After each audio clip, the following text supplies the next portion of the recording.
Somente nessa última sexta-feira, as ações de Casas Bahia subiram mais de 7,7%. E quando a gente olha os últimos 30 dias, já acumula uma alta de mais de 26%. Tá, é bem verdade que nos últimos 2 anos ela acumula uma queda de 85%, mas também é inegável que altas expressivas, assim no curto prazo, chamam a atenção e fazem com que muitos investidores se perguntem o que está acontecendo com Casas Bahia. E bom, eu quero trazer alguns detalhes sobre o último fato relevante que ela divulgou agora nessa semana que passou, mas antes eu já faço convite para você deixar o seu like, se inscrever aqui no canal e clicar no sininho porque tem conteúdo novo toda semana. E claro, me contem aqui embaixo nos comentários se vocês são acionistas de Casas Bahia, e eu sei que muitos talvez estejam no prejuízo com essas ações, ou se vocês são apenas entusiastas do mercado e ficaram curiosos pela informação em relação à companhia. Mas vamos lá, gente, vamos falar então sobre o fato relevante que ela divulgou agora no último dia 29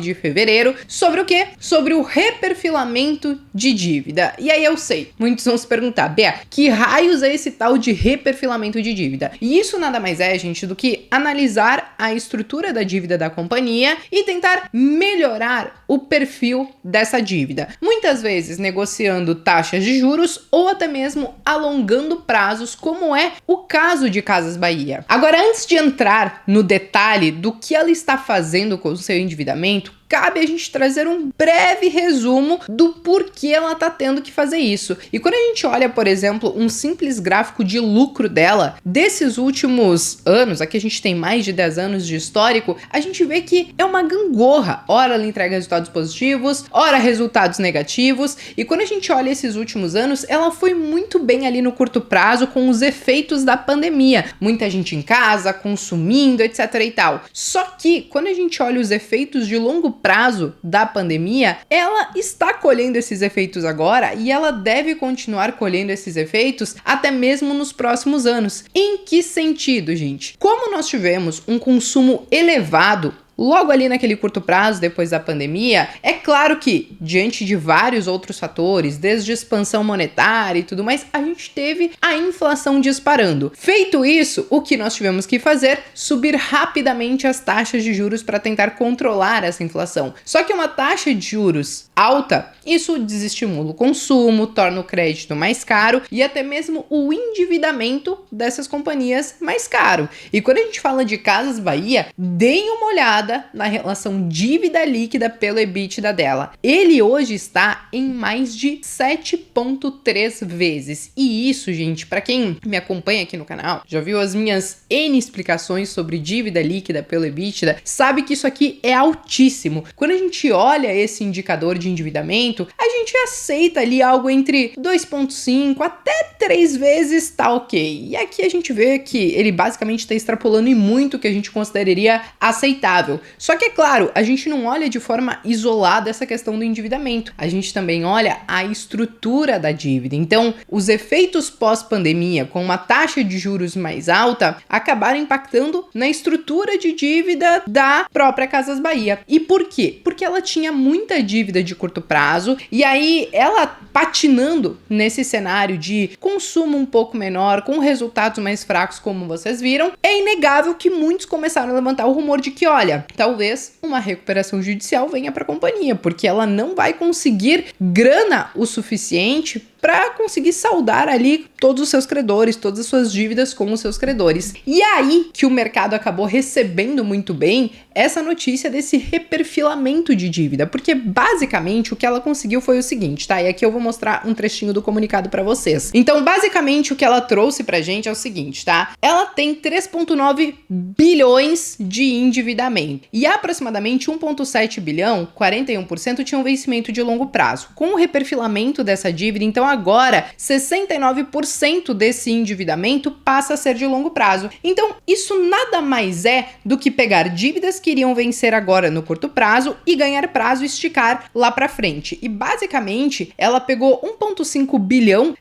desse endividamento dela, agora que seria ali de curto prazo, com debêntures ou cédulas de crédito bancário, e ganharam ali 36 meses ou 3 anos para fazer o pagamento. Então, se uma parte de tudo isso venceria agora entre 2024 e 2025, agora ela vai ter até 2027 para fazer esse pagamento. O custo dessa dívida vai ser de CDI mais 4%. Então, é um custo parecido com o que ela já estava tendo ali com o seu endividamento. Hoje, essas taxas de juros ficam ali na casa de 14%, 15%, mas se as taxas de juros forem cortadas ao longo dos próximos anos, até 2027, esse custo ele deve diminuir. Então, para esse ano mesmo, que a gente tem a perspectiva de taxa de juros de 9%, então esse custo ele já deve cair aí para casa de 13%. Se em 2025 essa taxa de juros vier a 7%, então esse custo ele deve cair ali para 11%, 12%, o que é muito positivo para a empresa. E não somente em relação ao endividamento. Se nós analisarmos aí que um corte de juros pode, até certo ponto, voltar a estimular um pouco o consumo, isso também pode voltar a favorecer os resultados da companhia. É claro que não de forma isolada, mas tem um peso muito importante para as varejistas. Agora, um ponto muito importante sobre o reperfilamento de dívida, tá? Então, ela ganhou esses 36 meses, esses 3 anos, ela ganhou 18 meses de carência para o pagamento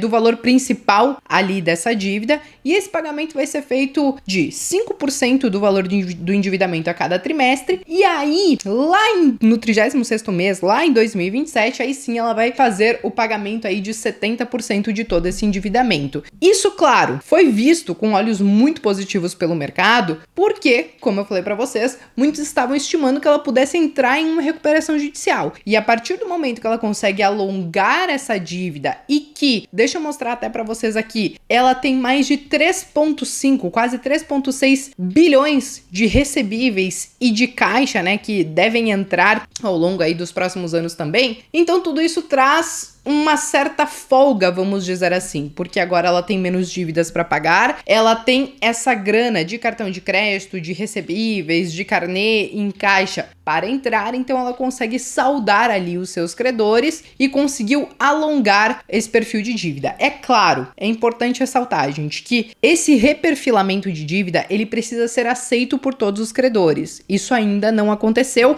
mas tem grandes chances de acontecer, porque muitas vezes vai ser a alternativa que alguns credores têm de receber da companhia. Então ela apresenta o plano, eles precisam fazer a aceitação de tudo isso, e aí, é claro, depois ela segue ali cumprindo os seus prazos. Então, como a gente pode ver nessa imagem aqui, quando a gente olha hoje a situação, ela teria agora nesses 24 meses 3,1 bilhões de reais que venceriam e que ela teria que arcar. Super apertado, considerando posição de caixa, considerando os recebíveis, e que ela não tem gasto somente com endividamento, ela tem toda uma estrutura da empresa ainda assim para ter que bancar. Então seria algo bem difícil dela conseguir, enfim, saldar ali com os seus credores. Depois do alongamento, como que ficou? Então ela diminuiu de 3,1 para 1,7 bilhões de dívida que ela vai pagar entre 2024 e 2025, o que, claro, traz uma folga muito grande para ela, e por isso que afasta esse rumor de uma recuperação judicial, e por isso que o mercado reagiu